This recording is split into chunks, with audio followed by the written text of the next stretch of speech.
Hi, I'm Vicki with G&R Design, and today I'm going to show you how to make a Mardi Gras wreath, a deco mesh Mardi Gras wreath. I'm going to go through and explain my technique and the supplies that I'm using and how I put things together, and then I'll kind of speed the video up so it doesn't take quite so long. Okay, the first thing, my inspiration for this wreath is this pretty sign right here. Hopefully you can see it without too much reflection. Happy Mardi Gras. It's got the green and the purple and the gold. I really like all the colors. That's going to go in the center of the wreath, and that is the colors that I'm going to coordinate everything else with. So I'm going to set that aside for a minute. This is a deco mesh wreath, like I said. This is a work wreath frame, purple. It's a 15-inch frame, but when it's opened all the way up, it measures 24 inches. These frames, you can buy them at many different places. The smaller ones, I think you can get at some of the local craft stores like the Hobby Lobbies and the Michaels or something similar. They also sell similar frames at like Dollar Tree and Walmart that don't have the twist ties on them, and you can add pipe cleaners yourself to make your own frame. There's 18 of the little twist ties on one of these frames. I like to use this kind because I try to get, they come in all kinds of different colors, but I try to get one that is the same color coordination to match the wreath, and then the little twist ties usually can just be incorporated into the wreath as one of the embellishments. So that's why I chose the purple.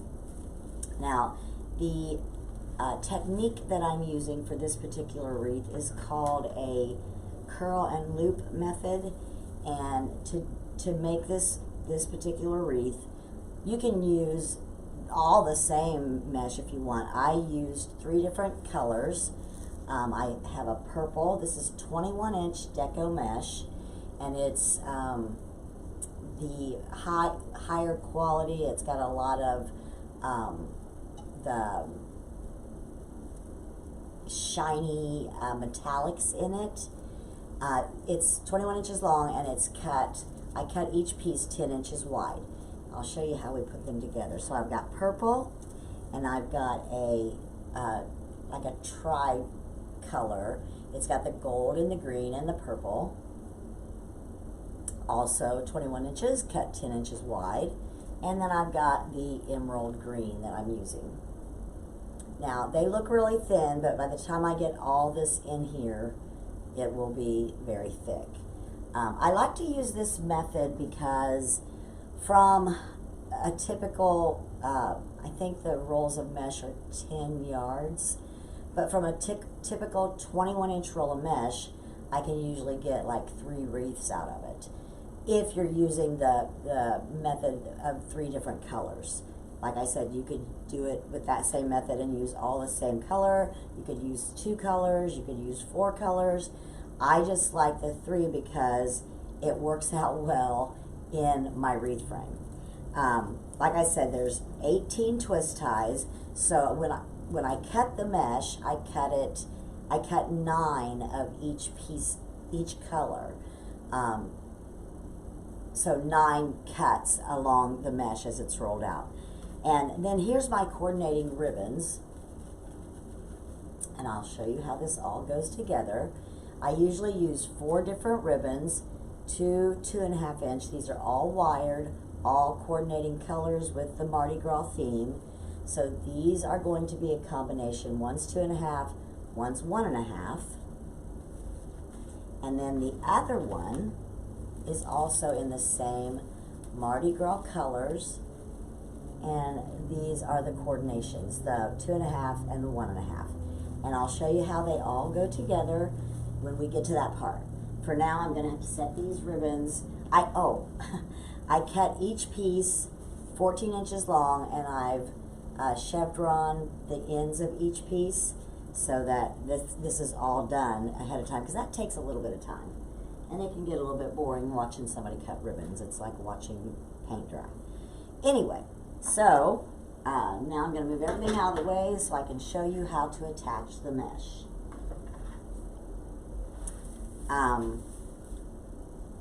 It doesn't matter if you start on these wreath frames are, they have a heightened center. So they're not flat, you know, there's three different metal rings. The top one is higher than the bottom one. It doesn't matter when you start this wreath if you start on the bottom row or the top row. I just always start on the bottom because for me it's just easier. There's more ties and it's easier to work from the bottom up because it seems as though the mesh is not in my way as much. So I've got my 21-inch piece of mesh. I try to make sure that the seam where it was cut is on the bottom. You don't want to roll this real tight. You want it kind of loose. And I just come in about 5 or 6 inches on each end and I pinch it.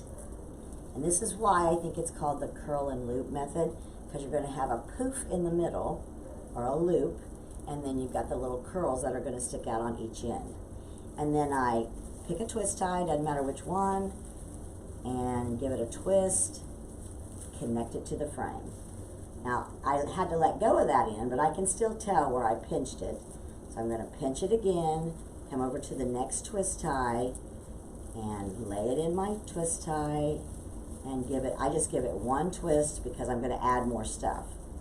And then I want to kind of pull this open a little bit.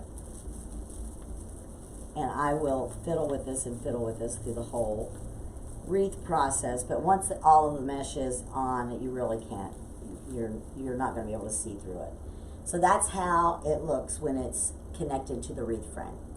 So then the next step is to take the next color. You're going to do the same thing. We're going to use the multicolor. I'm going to, it was a newer roll of mesh, so it's not curling in quite as easy. So I'm just going to give it a little curl and pinch it on both ends. So my opening's on the bottom. And I'm going to open the twist tie where I just connected the first purple piece. Open that back up. Lay this on top of it. Push it down, give it a twist. That one I twisted twice because it's going to get a little bit thicker. Come back to the other end, open the next twist tie, lay it on there. I don't measure to make sure that I'm getting the same lengths of my tails because you can eyeball it. You can look and see that, you know, they're about the same. And by the time you get all of the ribbons and everything on, you're not going to see the difference if it's a centimeter off. So here's how it is when you've got the first two pieces of mesh laid in there. Now we're going to add, and I will keep messing with this so that I get my little ends in. The next one is the green one, and we're going to do the same process. Curl it in, give it a little roll, grab the ends, put your little poof in the middle, open the last tie that you added, open that one back up, lay the next piece on there, and give it a twist. Now make sure your mesh is curled. Find that little crease where you made the first one. Lay it in the twist tie and give it a twist.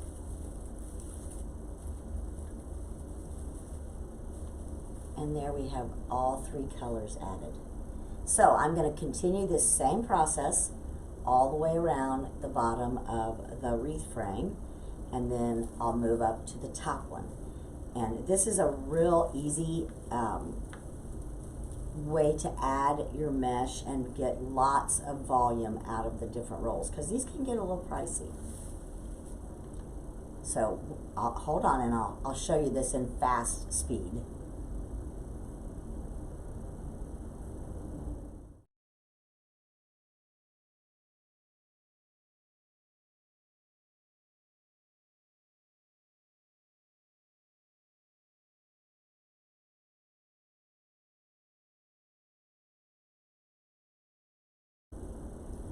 Okay, now I've gone all the way around the bottom ring of the wreath. You can see it, all the colors.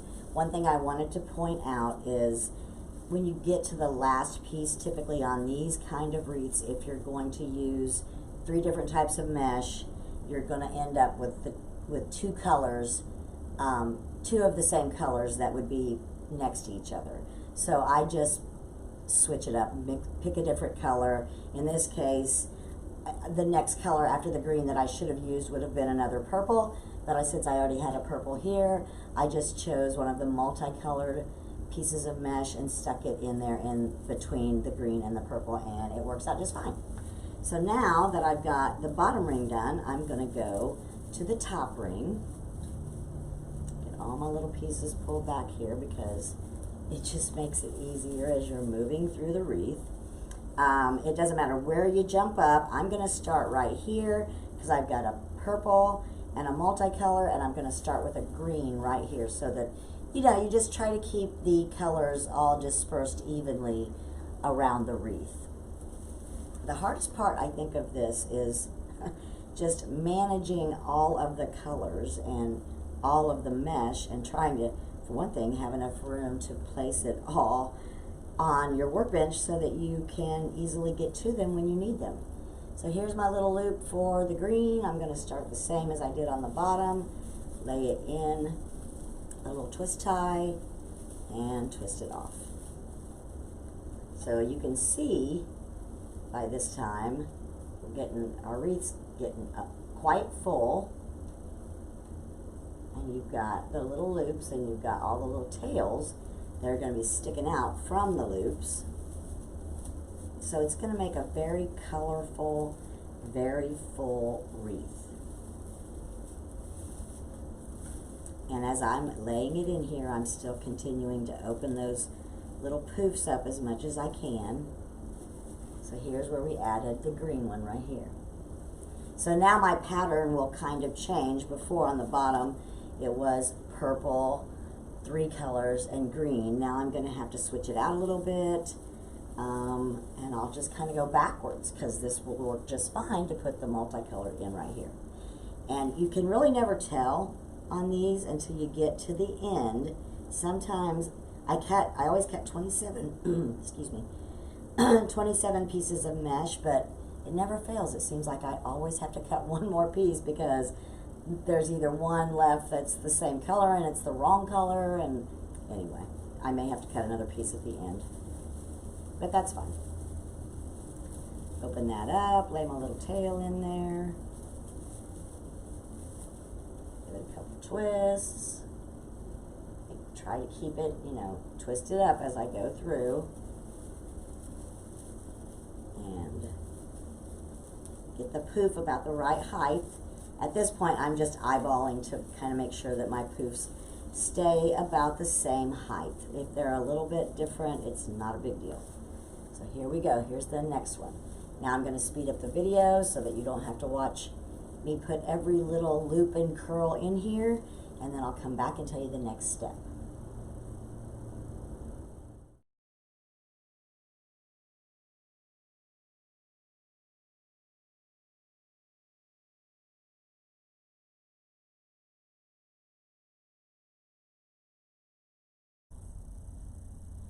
Okay, I've got the top row done and I've got the bottom row done.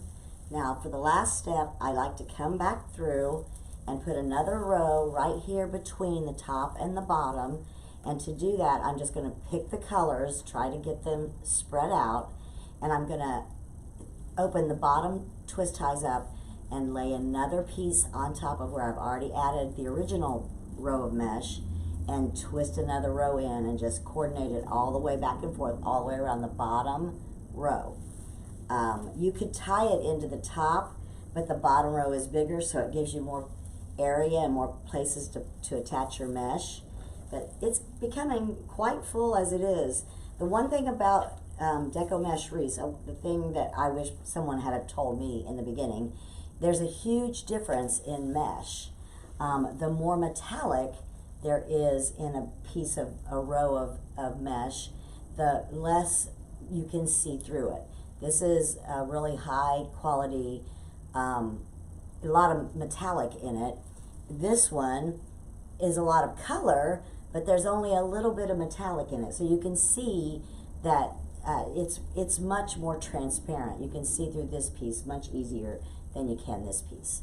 And so, I mean, obviously the higher quality, the more metallic threads that's in it is more expensive, but it really gives you a lot of good coverage. And when you get your wreath done, regardless of the type of method that you're using to attach the mesh, there's a lot more coverage. So I always try to go with the higher quality. I feel like it's worth the extra cost.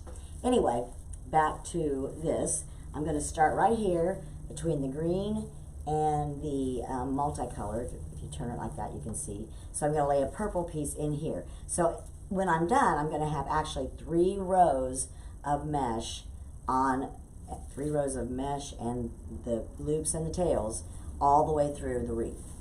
So we're going to start right there. I will open this tie and this tie and lay it right on top of this green piece right here. And you follow the same method that you've done on the top and the bottom for the first 2 rows.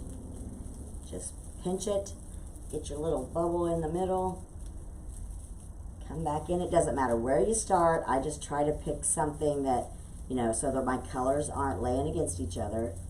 Lay that one right on top. Pull it back together.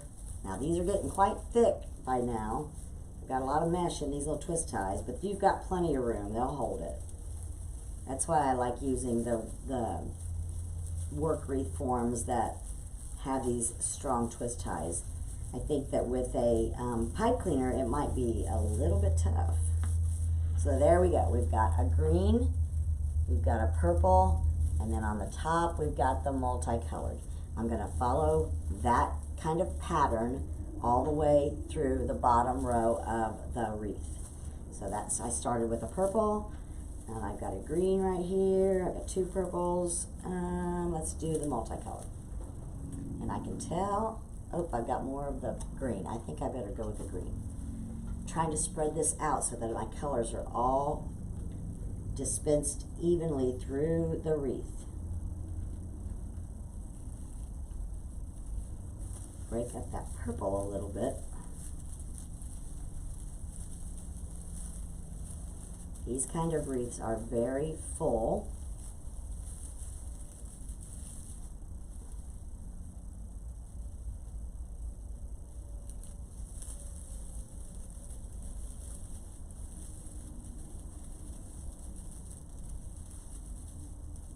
But they're great if you're looking for something for, you know, if your house sets back a little bit and you're looking for a really nice punch of color on your front door, these work great. So there, I've added a green piece. I mean, this gets so full that the top row of mesh starts wanting to fold in.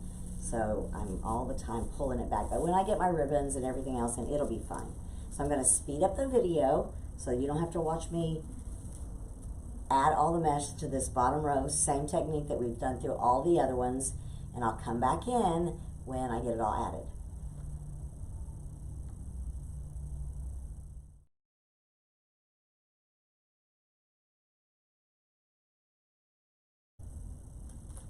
Okay, I have come to the end of our wreath, and like I suspected, I'm going to have to cut one more piece of mesh because I'm one short. So I figured that would be a good opportunity to show you what the mesh looks like. I'm cutting a piece of the green mesh. This is 21 inches long, and I chose the green one because when I got to the end, right here is where I need one more piece. I've got a green one on the top, I've got the multicolor on the bottom, and I've got a purple right here. Well, it doesn't matter which piece of mesh, which one of them I cut, I'm going to be side by side with one of the different colors. So for this one, I think the green is the less intense. The purple is clearly the thicker mesh, so I chose to put one more green here. Yes, it will be side by side with the top, but sometimes you just can't avoid it. And like I said, when I get all the other ribbons, you will never know the difference. So I'm going to show you how I cut the mesh.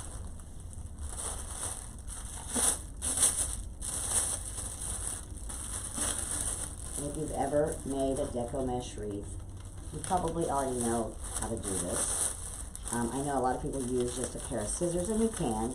I prefer to use a rotary tool like you would cut material with, because to me it just makes a smoother cut. I'm going to hang this up here and get it out of our way for the moment. And I've got my tool. And I'm just going to pull this out 10 inches. Now it's kind of hard to work with sometimes. It's a little curly. But if you just hold it flat, and you know, none of this has to be perfect. Trust me, when you get it all tied in there, you cannot tell the difference.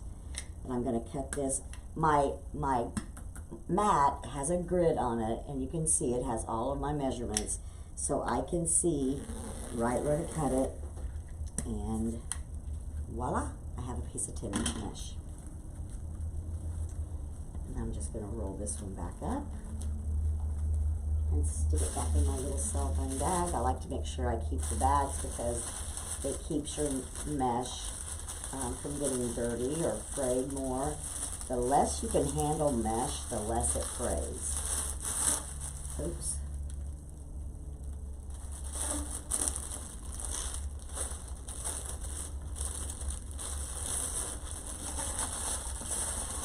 And I'm a little bit anal about it.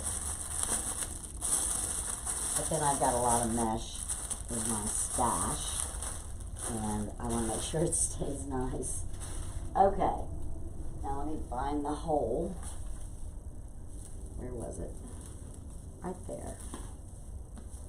See, I've got one row on the bottom and one on the top, so I need one more to lay in there. So I'm going to roll this nice and not real tight, but to where my ends are on the bottom. And I've got my little poof in the middle, and I'm going to lay it right in here. Now these ties are getting pretty thick, but it'll be fine. Open that up. You know, some of these pieces, some of the twist ties on the bottom now have 4 pieces of mesh in them. But this stuff, it'll squish down and it'll fit in there just fine.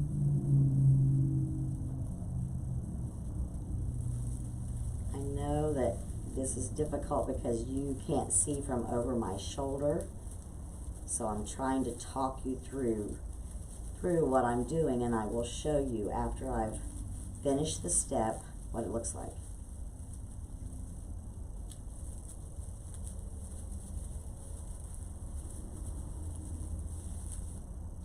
There we go. There, we added our green piece right here. Yes, I have a green one here, but with all the other ones in there, you'll never notice there's 2 colors side by side that are the same. There's enough of the tails that kind of separate the colors that it will be fine. So, now I'm just kind of fluffing through it a little bit. This will all have to be done over and over as I tie in the ribbons. But here is the finished base. It looks like Mardi Gras all by itself, right? So now I'm going to come through and add, remember the ribbon tails that I showed you earlier, the 2 different combinations? I'm going to alternate them throughout the wreath in each different twist tie, starting on the bottom and then going all the way through the top.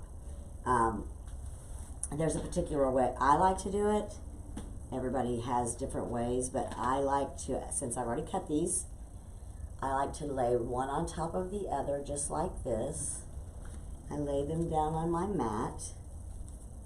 I find what, I don't measure it, but I find what looks like to be the center, and I just gather it up like a little bow tie, and I find a starting spot, doesn't matter where, open my twist tie, lay the ribbons in, give it a couple of twists, and then I like to come back through and open my tails up and separate them so that they're kind of in a crisscross pattern, and give them a little curl.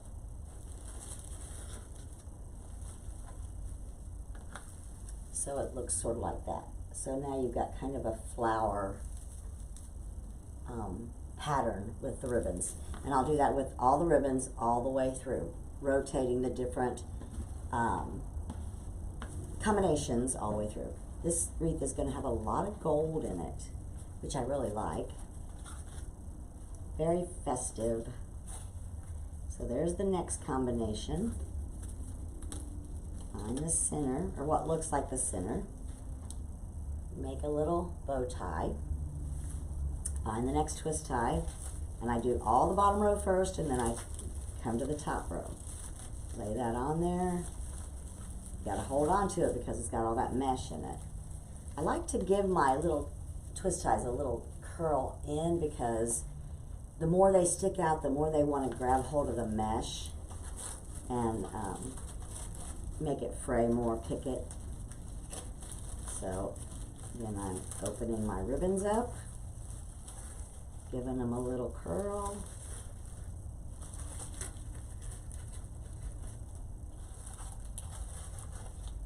And now we have two different sets of the ribbon sets.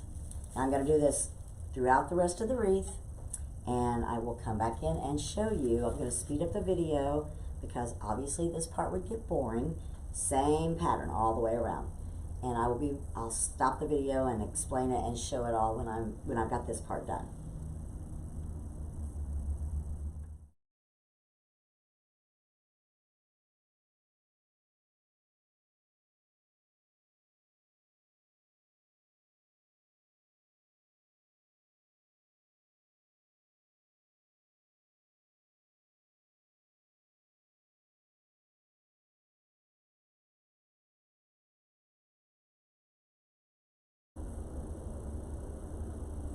Okay, I am down to the last set of ribbon ties to go into the wreath.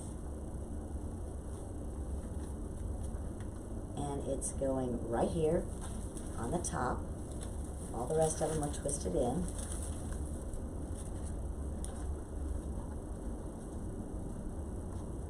Find the center, pinch it, and lay it in.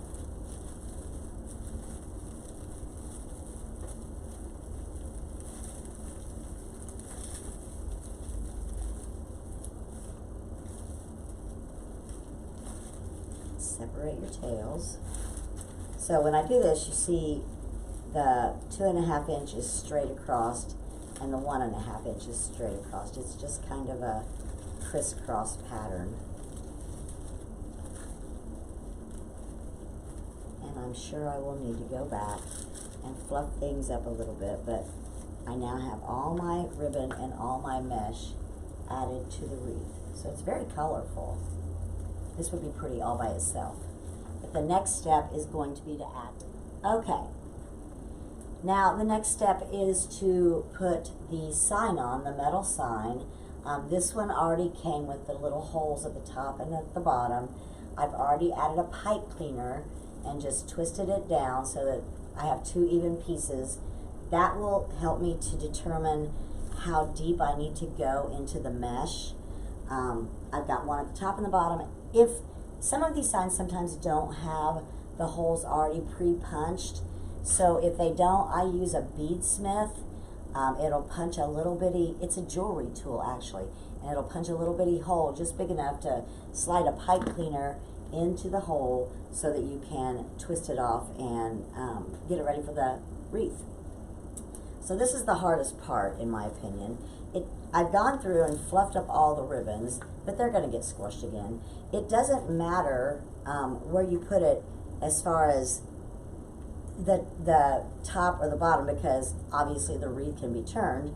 But what does matter is that you get it down deep enough into the wreath that it stays where you want it. So this is the hardest part, because you've got to go around all that mesh and around all that ribbon, and I usually end up having to pull ribbons out. But I'm attaching this to the top ring of the wreath frame, And I may have to turn my back to you just for a minute because sometimes it's easier to put it on my table behind me so that I can get it cinched down there.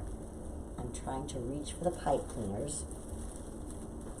And I want to get it in here good and tight because I don't want it to take a chance on it falling out or something like that. So I'm just doing this by feel, and I'll show you once I get it on. You don't want it in deep enough that you can't see the sign. Honey, I gotta hold off just a minute. Okay, I think I have one side on. Now let me get the other one. I'm just moving the mesh out of my way and the ribbons as much as I can. I'm getting it down there where it's nice and tight.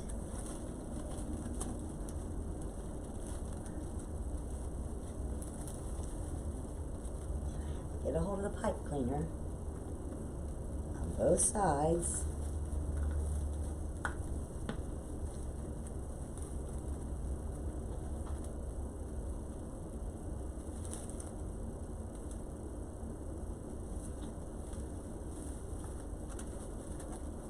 I want to get any of my little tails under if I can help it.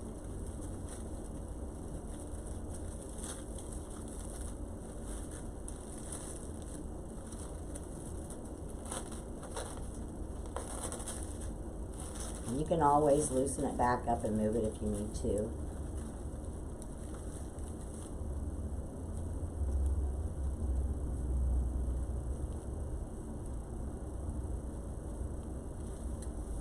Just gave it a few little twists so that I can still go around and pull things out that I can see are underneath the sign. And I may have to turn it over and tighten it up.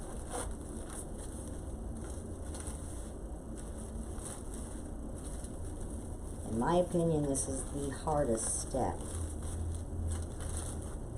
You're kind of working from feel.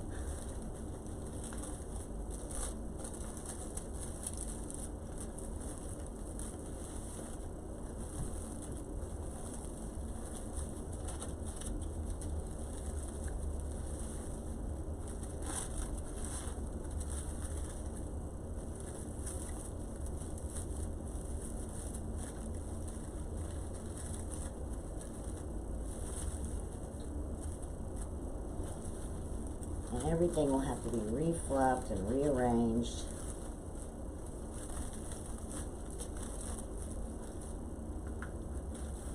But for now, we have it attached.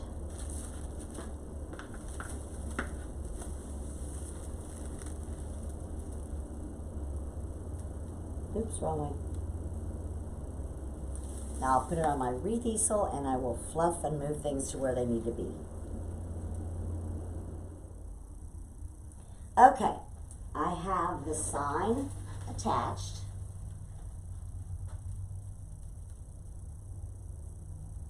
Oops, wrong way. Now what I've done is pulled these, pipe cleaners through the top ring of the wreath and tied it on. You can see it, I think, back there. And it's centered. It's hard to get this when I'm looking at a screen. It's centered in the wreath. Now the next thing I'm going to do is attach a wreath hanger. So I cut a piece of 18-inch tinsel wire, and I'm going to put the hanger right here, because when this goes on a door, all this mesh in the back is going to make it push out from the door. So I always like to attach a wreath hanger because it's easier for the customer, or for me if I'm the one using it.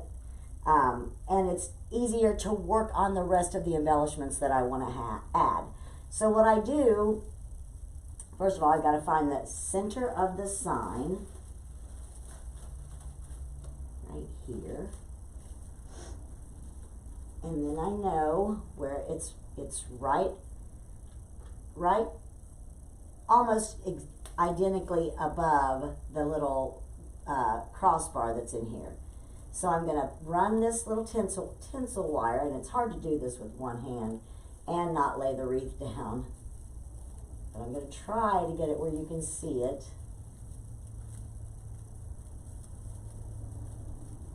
And run this wire down behind that first bar.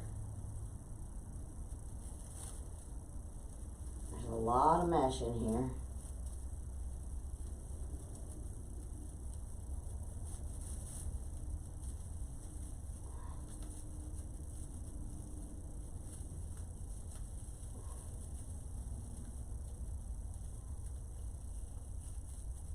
So I've got me a hook.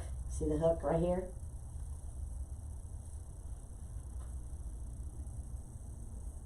Let's see if you can see a little better. I've got the tinsel wire run on the top bar of the wreath. And I'm just going to take these ends and twist them. That one's kind of big, but it's fine. Twist it around the first piece that I ran through.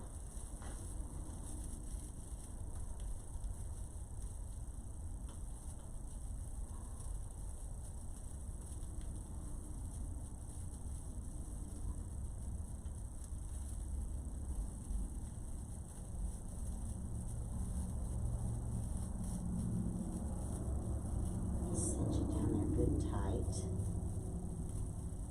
And I can trim any excess that I have off.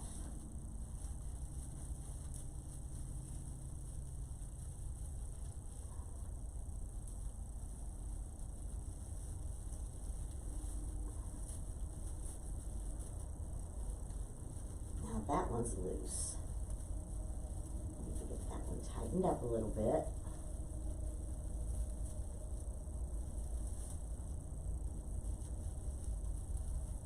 And then I just twist my two ends together.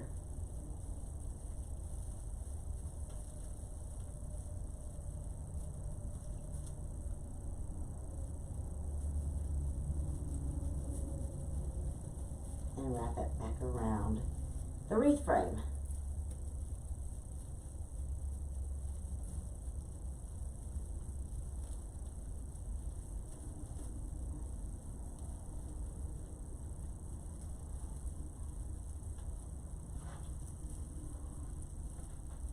So there we have a hook right here. It's kind of big, but sometimes the wreath hangers are a little bit big, so that'll work. When I'm all done with this, I'll tighten these and trim all of my pipe cleaners and things that I used. I'll trim them off so that it's nice and clean on the back. Doing this though, adding the wreath hanger makes it so much easier when you hang it up on an easel to work on.